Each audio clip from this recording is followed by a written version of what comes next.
今天是第35節，咱們來說一下小包酥的技巧，還有收口的要点。大家好，我是老莫，喜歡的朋友記得點讚收藏起來，好查看。首先材料用的是低筋粉，因為它筋性低，比較容易開酥，這裡是半斤，然後再加上油25克。接着需要把油和面粉充分的拌匀。下一步水量十分關鍵，咱們这个水量要偏大一點，半斤的話咱們準備190克水，讓這個面一定要軟下來，這樣咱們最後在包酥收口的部分才更加容易，因為這樣呢面筋它就能屈能伸，你更好塑形。再者咱們在和面的時候，由於面團偏軟，和面的時候粘是正常的，但是呢一定要充分的把面水油三樣東西揉匀。所以面成团之後需要放在案板上，多撒一點乾粉，然後把面團拿出來再揉一次。大家可以在揉面的時候稍微留意一下，這個面團呢非常黏，假如和好之後咱們沒有再揉，你醒好之後它會更黏，你根本沒法下手。大家可以看揉好就像這樣不黏，再用保鮮袋像這樣包裹起來，鬆弛一下，讓裡面的面筋吸透水分，增強它的延展能力。下一步準備80克低筋粉，食用油50克或者是豬油50克，豬油呢會比食用油更加酥脆。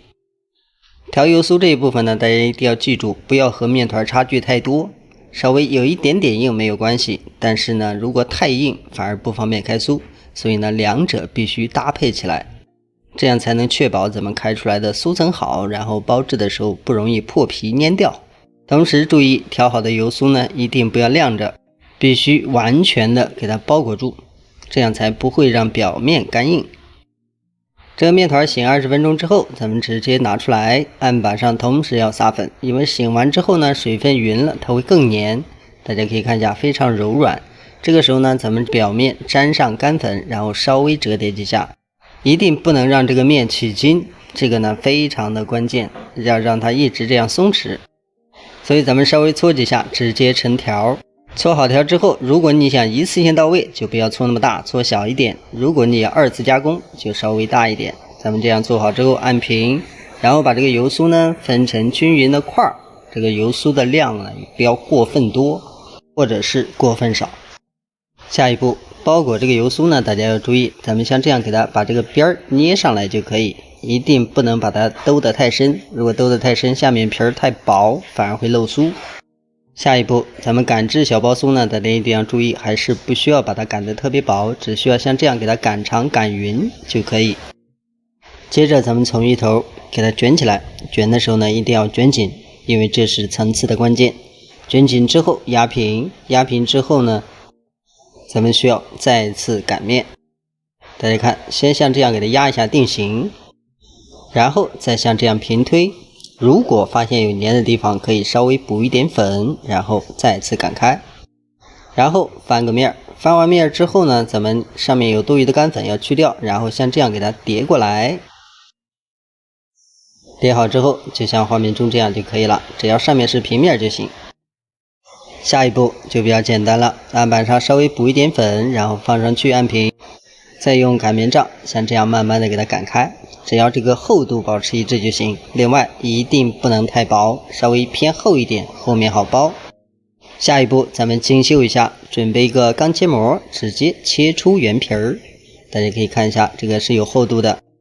接下來是包法，這個地方呢大家要注意，咱們放餡的時候放在中間，不要用力去按它，然後這個手上呢一定要沾上乾面粉，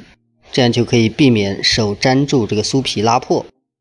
在收口的地方，咱們像這樣慢慢的給它頂上來，但是呢這個力度要輕，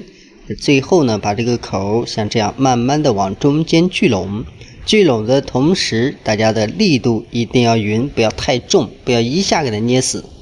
到最後這一點呢，像这樣給它捏薄，然後翻過來，大家可以看一下也沒有裂痕，比較完整，這樣就可以確保它不破皮不裂口。全部做好之後，下一步呢咱們像這樣給它輕輕的往下壓，壓的時候呢要厚度均勻，同樣要注意這個力度如果太大，容易把餡給擠出來，容易把酥皮弄破。這樣全部操作完成，接下來呢咱們需要把它放到烤盤上面，然後用保鮮袋給它蓋住，中間千萬不要被風乾。預熱烤箱上下火都是220度，預熱個10分鐘。放進烤箱，溫度不變，咱們需要烤25分鐘左右。